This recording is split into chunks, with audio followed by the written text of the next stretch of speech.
स्वभावचिन्मयानन्दं कृपापूर्णं जगत्पतिं हरिषड्वर्गजेतारं नित्य. Today's subject is move towards love.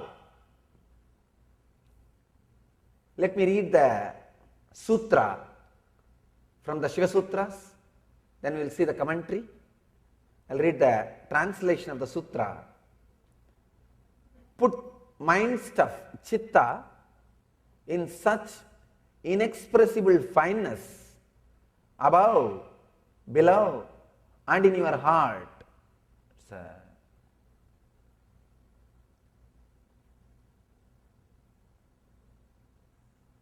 very powerful sutra.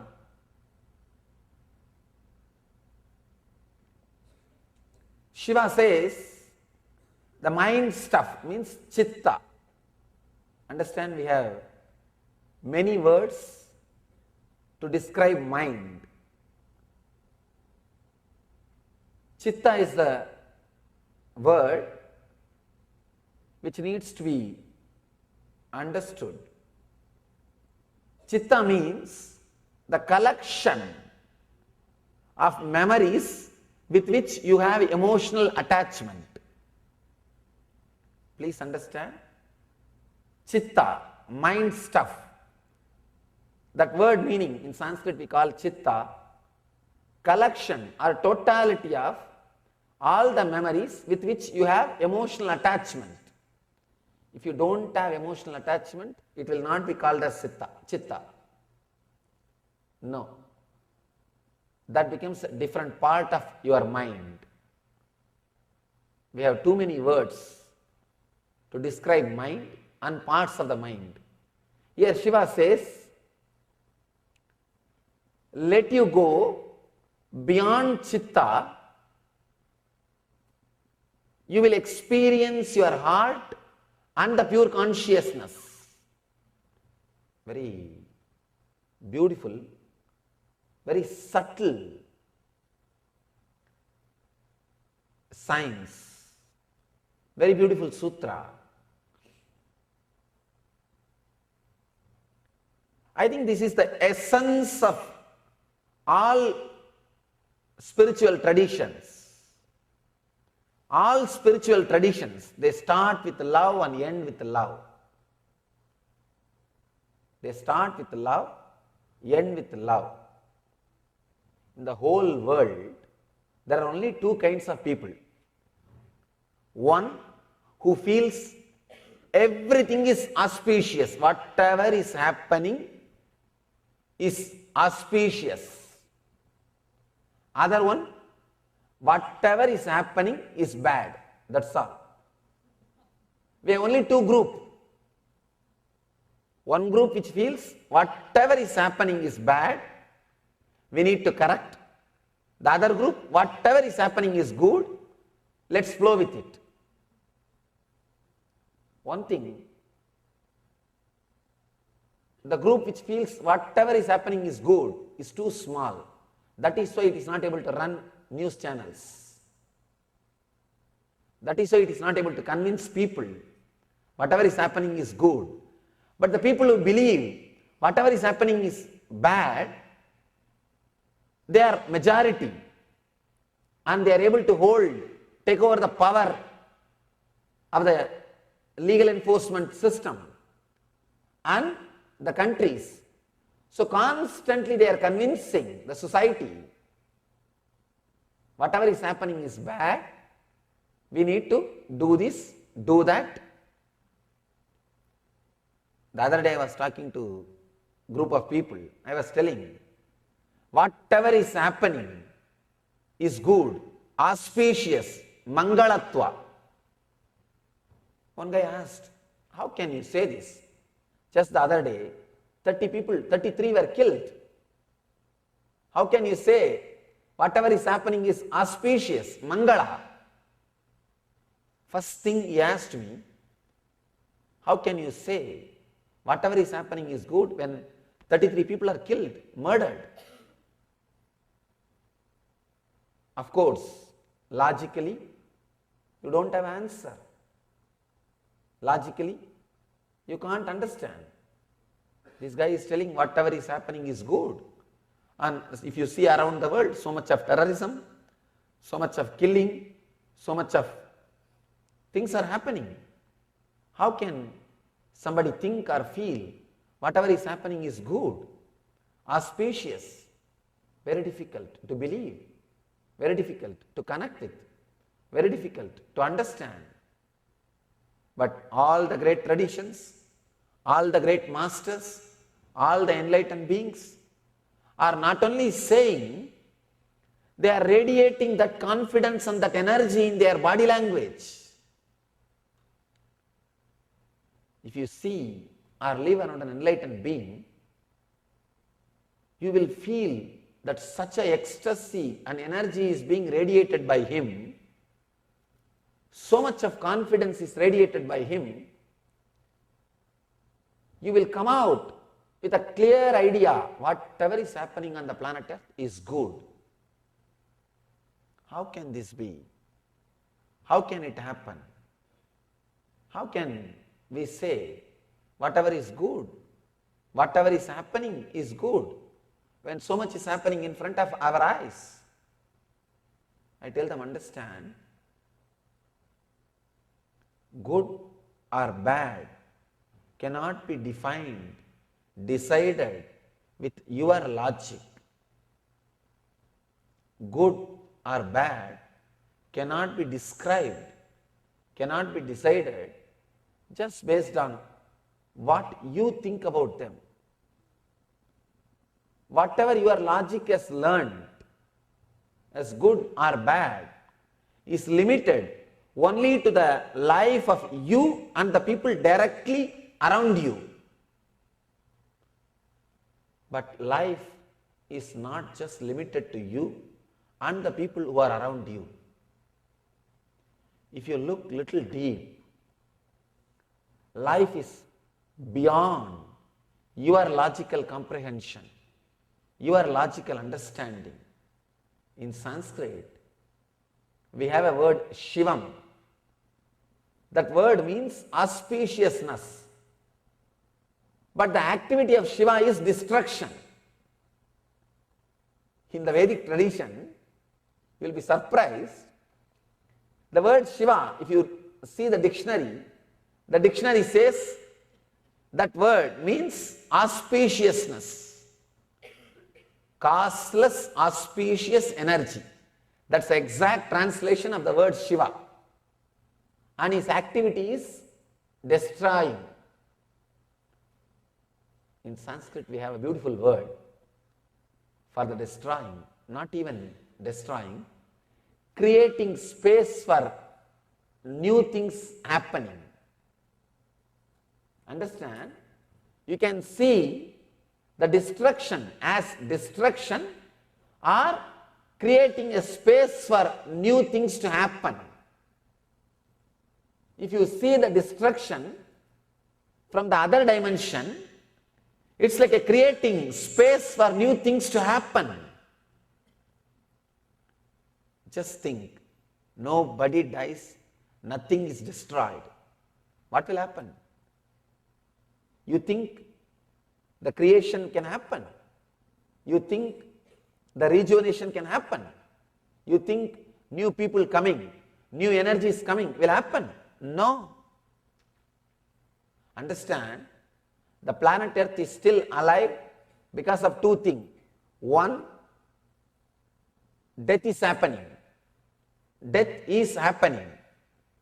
Constant possibility for rejuvenation, for new things happen, exists. Second, you can't take away anything from here when you die. If there was a U-Haul service, just imagine, if there was a U-Haul service to take whatever you want when you leave, anything would have been left? I don't think this all will be here, or this pad will be here, or this wooden piece will be here. No. The planet Earth is still there because of two things. One, the death the possibility for rejuvenation is happening. You can't take away things when you leave. Otherwise, nothing would have been here. If you look, the same destruction, the destruction energy from the other angle, Shiva, most auspicious thing on the planet Earth is the possibility for rejuvenation. The possibility for rejuvenation keeps the whole thing alive. Understand? If you look just with your logic, with a very small vision, you can always complain, blame that whatever is happening can't be called auspicious. If your vision expands, if your understanding expands, if you start looking at the life from a bigger picture, from a bigger perspective, from the greater understanding, you will realize the truth. Whatever is happening is auspicious. Understand? The more you realize whatever is happening is auspicious, you become insider of the cosmic energy. Always a person who is insider feels whatever is done is the best thing. Whether it's a person who is ruling a country, or ruling a city, or ruling a infrastructure, or ruling a company, or ruling a public institution, anything. The person who has got power feels best thing is getting done. The person who is outside, he thinks, no, worst things are getting done, best things are not done. It is the drama, always happens. If you feel best thing is happening, you are becoming an insider. Means you are becoming part of the person with power. If you are empowered, you start thinking best things are happening. If you start thinking best things are happening, you are empowered. Shivoham, Shivoham, Shiva Swarupam.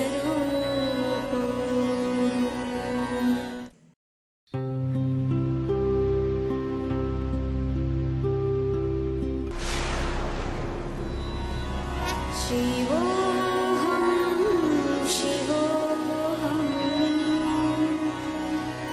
Shiva Swarupam. India has given birth to great Paramahamsas, mystics, saints, and divine avatars who have consistently delivered this world from darkness to light. One such enlightened master, exuding divine grace, overwhelming compassion, and unfathomable spiritual knowledge, all at a very young age, is Paramahamsa Nithyananda. कोटि सूर्य स्वरूपिणं आनन्दगन्ध ईश्वरं भक्तहृदय निवासिनं नित्यानन्दं नमोस्तुते कोटि सूर्य स्वरूपिणं आनन्दगन्ध ईश्वरं भक्तहृदय निवासिनं नित्यानन्दं नमोस्तुते. Nithyananda was born as Rajashekharan, the second son of his parents Arunachalam and Lokanayaki, in the temple town of Tiruvannamalai, South India. 10 days after he was born, the family astrologer predicted that Rajashekharan would grow up to become a Raja Sannyasi and guide the world, something his parents were not happy to hear.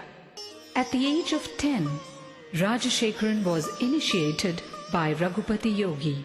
In his moment of initiation, Rajashekharan was blessed with a vision of Parashakti. He went home and carved the vision he had in soapstone.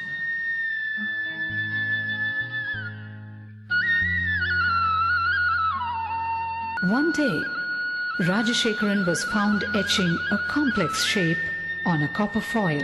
It was the sacred Shri Chakra. The Shri Chakra is believed to be a diagrammatic representation of the cosmos. Sri Ramana Maharishi, Sri Ramakrishna Paramahamsa and Sharada Devi were sources of inspiration for young Rajashekharan. At the age of 12, on the sacred day of Buddha Purnima, Rajashekharan had an intense encounter with the divine, an out-of-body experience that was to change the course of his life.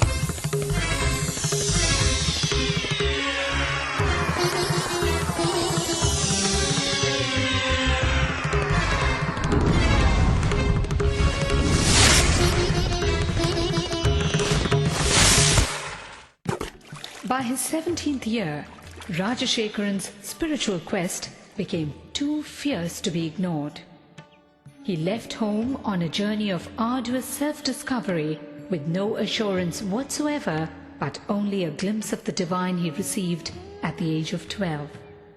He wandered far and wide, studying and practicing meditation, from Tapovan in the Himalayas to Kanyakumari in the south, from Dwarka in the west to Gangasagar in the east. He wandered for 7 years in India and in Nepal. With just 2 pieces of clothing and a kamandalu, a holy water jug, and with no idea of where his next meal would be. One day in Gaurikund, he beheld a breathtaking vision. A young man with a glowing countenance and flowing locks was walking towards him with long strides and divine grace. Wonderstruck and gazing at him, Rajashekharan realized that this was none other than Mahavdar Babaji, the enlightened master dwelling in the Himalayas for thousands of years in perpetual youth. It was this great saint who looked at him and uttered the name Paramahamsa Sri Nithyananda, an enlightened being in a physical body, young at heart but wise in mind. Rajashekharan undertook years of rigorous penance, intense meditation practices, and in-depth study of yoga, tantra, Vedanta, and Shaiva philosophies before he attained the ultimate state of consciousness, the state of Nithyananda, or eternal bliss. Word of the charismatic saint rode the winds in every direction. People visited Nithyananda from far and near. Effortlessly, he won their hearts. The time had come, and Nithyananda was ready to execute the real purpose of his divine birth, the purpose as a guru, as a master to the entire humanity. Life Bliss Foundation is his worldwide movement to spread his message of meditation and inner bliss. With its spiritual nerve center in Bangalore, India, and its Western Hemisphere headquarters in Los Angeles, USA, it operates through 1,000 centers and over 78 upcoming ashrams in 30 countries, causing transformation of humanity through transformation of the individual. How does one describe this great master? The charm of a child, the healing hands of a doctor, the compassion of a mother, the wisdom of a guru. To those who struggle under the many burdens of life, his presence itself is the answer they seek. In his arms, thousands find refuge, the ailing, the needy, and the seekers of God. The Master is an invitation to a journey inwards. In his own words, "Just allow me to light your being, then you will know that you are pure consciousness and your being pure bliss." Nityam Sharanam Gacchami. ज्ञानं शरणं गच्छामि आनन्दं शरणं गच्छामि नित्यानन्दं शरणं गच्छामि नित्यं चरणं गच्छामि ध्यानं चरणं गच्छामि आनन्दं चरणं गच्छामि नित्यानन्दं चरणं गच्छामि नित्यं शरणं गच्छामि ध्यानं शरणं गच्छामि आनन्दं शरणं गच्छामि नित्यानन्दं शरणं गच्छामि नित्यं शरणं गच्छामि ध्यानं शरणं गच्छामि आनन्दं शरणं गच्छामि नित्यानन्दं शरणं गच्छामि नित्यं शरणं गच्छामि ध्यानं शरणं गच्छामि आनन्दं शरणं गच्छामि नित्यानन्दं शरणं